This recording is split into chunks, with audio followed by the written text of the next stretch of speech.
Bismillahirrahmanirrahim. Assalamualaikum warahmatullahi wabarakatuh. Alhamdulillah wassalatu wassalamu ala Rasulillah. Wala hawla wala quwata illa billah. Amma ba'd.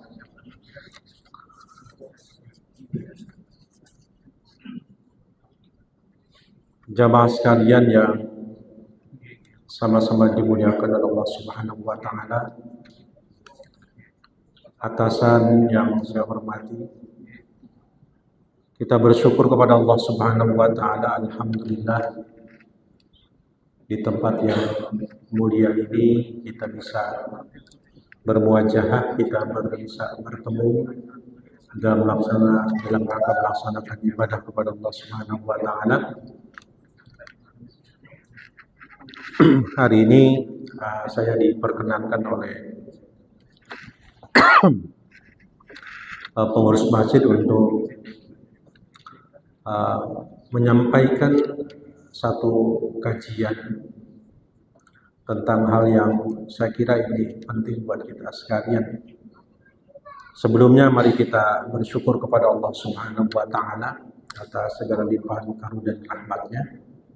Dan inilah yang membuat kita bahagia, kata Allah Subhanahu wa taala. Bahkan Allah Subhanahu wa taala itu mengajarkan kepada Rasulullah sallallahu alaihi wasallam bagaimana perasaan kita yang sudah diberikan karunia, diberikan rahmat oleh Allah Subhanahu wa taala. Maka kata Allah, "Qul bi fadlillahi wa bi rahmatihi fabidzalika falyafrahu wa khairum mimma yajma'un." Jadi kalau kita merasa Bapak dan Ibu sekalian, kita hadir di masjid ini didorong oleh satu karunia Allah. Kita sudah diberikan hidayah, kita sudah diberikan nikmat Islam, lalu kemudian kita hadir. Maka itulah yang menyebabkan kita harus bisa berbangga di hadapan Allah Subhanahu wa taala. Dan kita menjadi orang yang dipilih untuk bisa mendapatkan hidayah, bisa mendapatkan petunjuk dari agama itu. Maka berbahagialah. Itu sekalian yang menyebabkan kenapa kemudian kita bisa hadir dengan sukarela dan ikhlas pada Allah Ta'ala.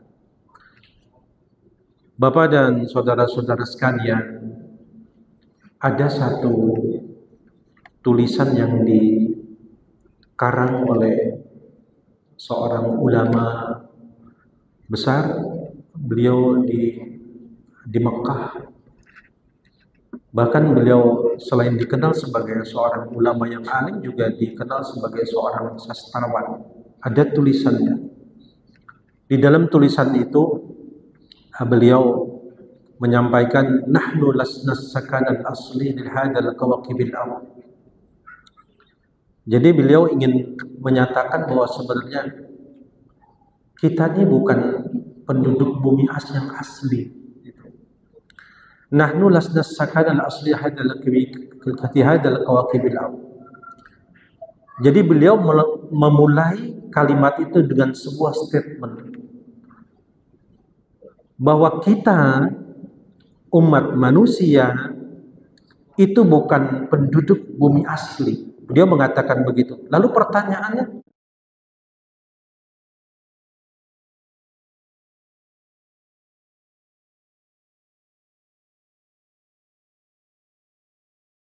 dan tamiyu ilal jannah.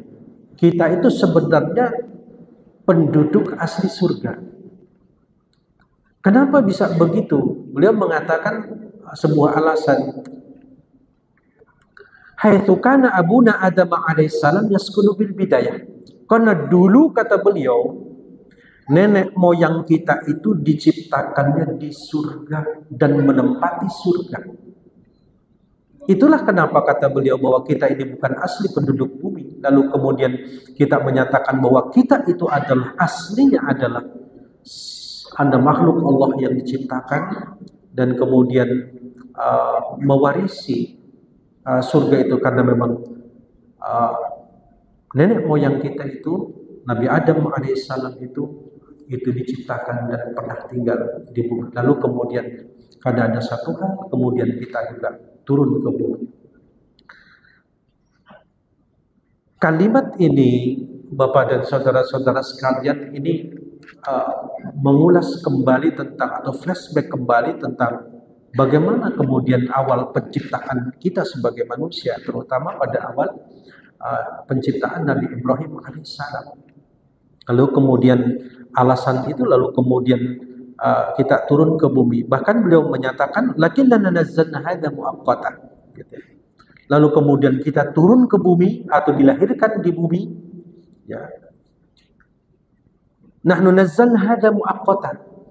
Tetapi kita datang ke bumi ini juga muaqqatan, dengan waktu yang sangat terbatas. Ini mengatakan begitu. Untuk apa kemudian kita bisa diturunkan ke bumi ini? Beliau mengatakan dikainu diikhtibaran qasiran, karena kita diberikan kesempatan oleh Allah Subhanahu wa taala untuk bisa sedikit saja mencicipi apa rasanya dunia, pahit getirnya dunia. Karena kalau kemudian kita tidak turun ke bumi, atau Nabi Adam alaihissalam tidak turun ke bumi, kita tidak bisa merasakan bagaimana rasanya dunia ini. Karena di surga itu penuh dengan kenikmatan. Nah, setelah itu kemudian beliau menutup kalimatnya dengan tsumma narji'u bisur'ah.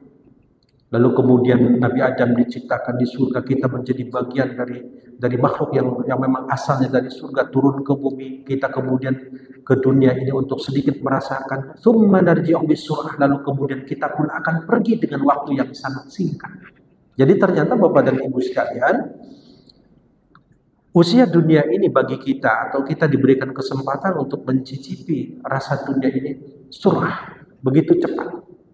Begitu cepat. Kalau kita memandang waktu misalnya 60-70 tahun itu terlalu lama, itu keliru, terlalu cepat. Beliau mengatakan tsumma narji'u bisur'ah.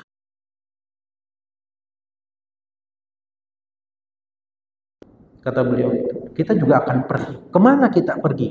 Nah, jadi beliau itu mengurut dari awal kejadian manusia dengan kalimat ini, lalu kemudian posisi kita ada di dunia, lalu untuk apa, lalu kemudian kita juga akan pergi. Kemana kita akan pergi? Harusnya memang kita bisa kembali ke tempat kita yang asli tadi.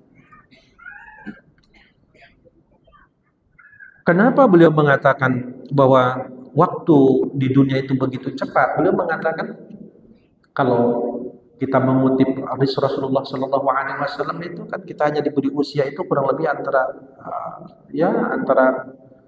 sitin wasabain, antara 60 sampai 70 tahun.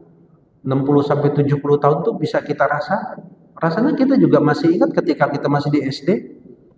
Yang tentara mungkin kita masih ingat kemarin waktu kita dilantik jadi tentara. Sekarang sudah punya cucu dan kita sudah mulai, rasanya baru kemarin, cepat sekali. Itu yang kemudian mengingatkan kepada kita dengan tulisan ini oleh Dr. Aid Al-Qardi ini, orientasi kita harus jauh yang panjang. Artinya bahwa kalimat ini sebenarnya ingin mengajak kita, menggiring kepada kita tentang sebuah visioner yang sangat jauh. Jadi tidak hanya di dunia kita 60 sampai 70 tahun kata Rasulullah, tapi ada sebuah perjalanan dan itu menjadi bagian dari visi kita atau visioner. Maka seorang mukmin itu seorang visioner. Karena setelah kemudian hidup itu akan terus berlanjut, gitu, akan terus berlanjut. Coba bayangkan Bapak dan saudara-saudara sekalian, hari ini kita berada di tahun 2025, 100 tahun ke depan di tahun 2125 kita ada di mana?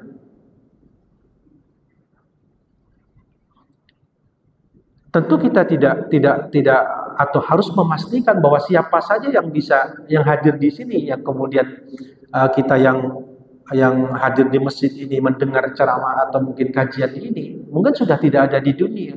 Lalu kemana? Saat itu kita tidak lagi berbicara tentang hutang piutang, tidak lagi berbicara tentang rumah, kita tidak lagi berpikir tentang bagaimana investasi, tidak. Yang kita pikirkan di 100 tahun ke depan itu adalah kita berhadapan dengan Allah.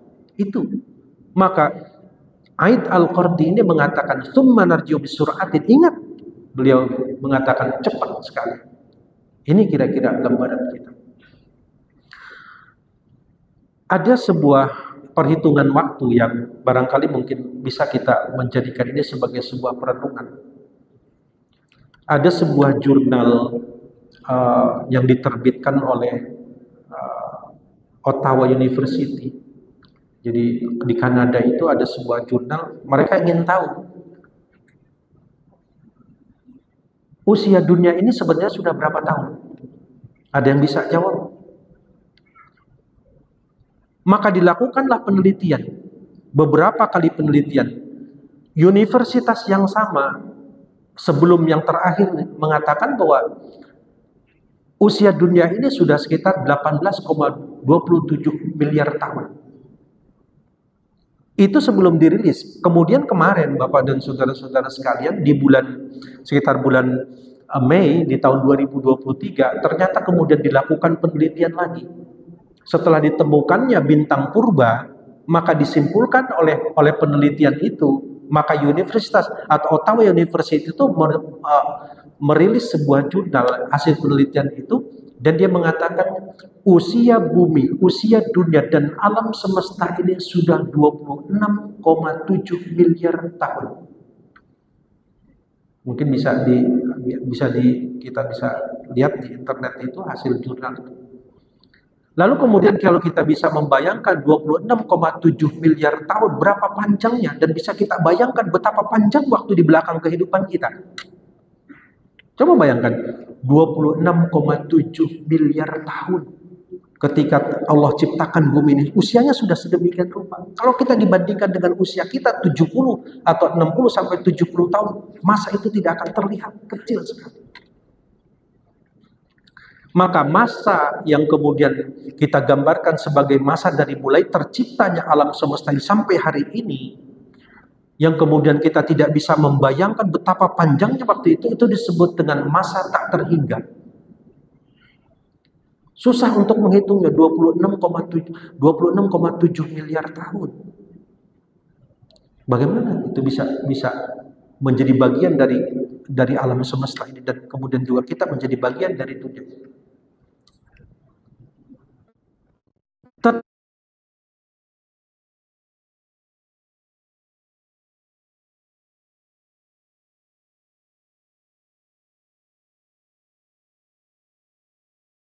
Panjangnya waktu, sesungguhnya Islam itu mengajarkan ada sebuah masa yang lebih panjang daripada itu. Kapan masa itu? Masa setelah kemudian kita meninggalkan dunia ini. Ini disebut dengan tsumma narji'u bisur'atin. Kata beliau, kita sekedar sejenak saja di dunia ini, bisur'ah, lalu kemudian kita akan menuju sebuah dimensi ruang, atau disebut di sebuah dimensi waktu yang begitu panjang. Apa alam itu? Disebut dengan alam akhirat. Kalau kita bisa membayangkan atau tidak bisa membayangkan betapa panjangnya masa sebelum kehidupan dunia ini, misalnya 26,7 miliar tahun.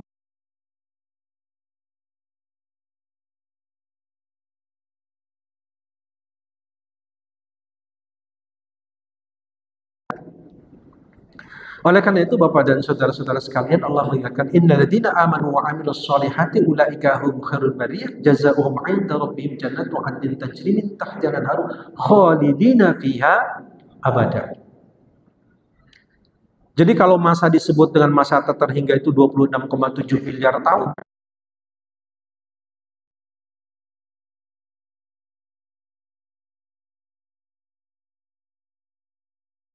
Fiha di dalam kehidupan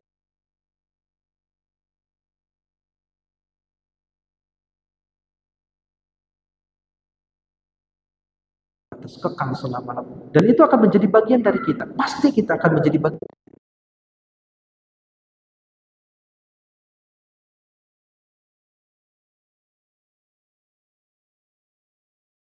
Kemudian alam semesta ada, lalu kemudian kita diciptakan menempati dunia, tetapi ada sebuah dimensi waktu yang kemudian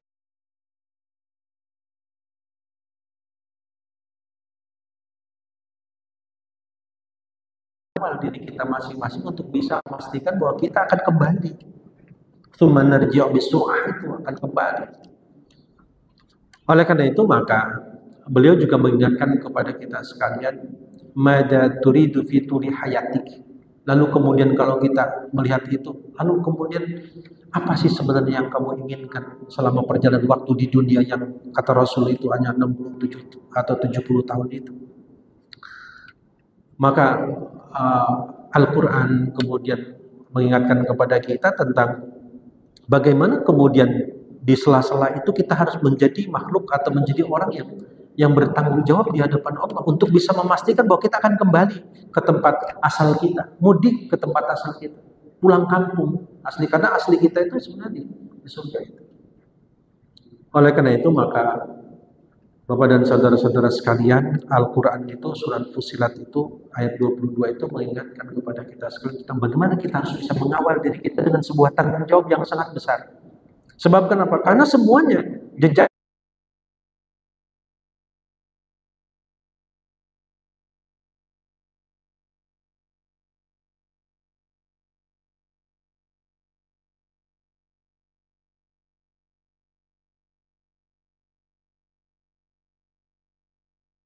memang tak malu. Orang-orang bisa menyangka kemudian selintas ke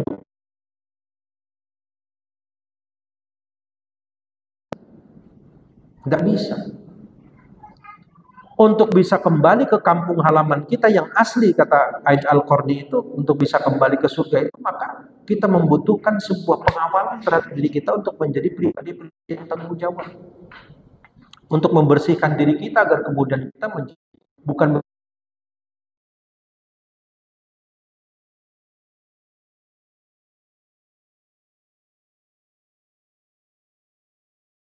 tastatiruna.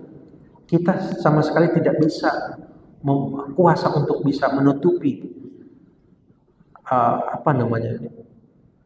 kesaksian daripada telinga kita, kesaksian daripada mata kita, dan kesaksian daripada kulit kita. Karena di dalam ilmu pengetahuan ternyata tubuh kita merekam.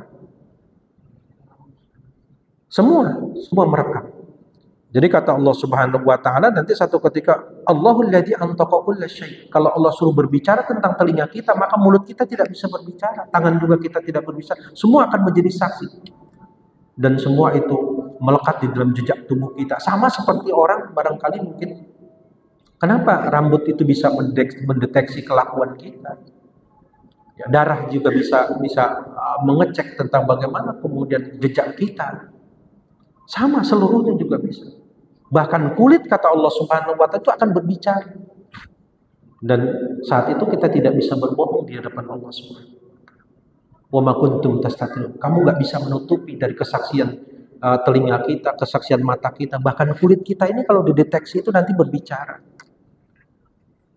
Saya ambil contoh misalnya kalau ada orang narkoba, kan kita nggak harus menunggu pengakuan dia, ambil saja rambutnya, kan kira-kira rambutnya yang berbicara, rambutnya jadi saksi, darahnya juga jadi saksi, semua melekat.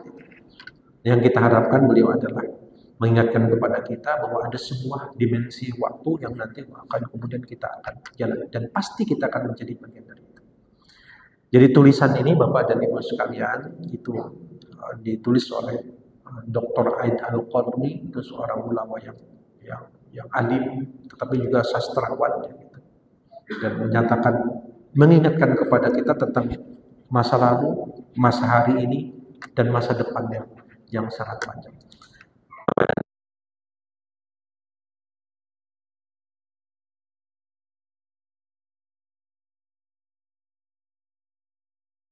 Ini atas tulisan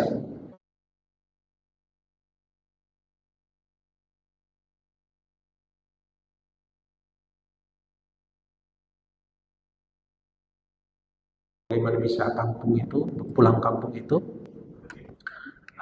seorang Imam Al-Bisri itu, Hasan Al-Basri itu mengatakan kuncinya sholat.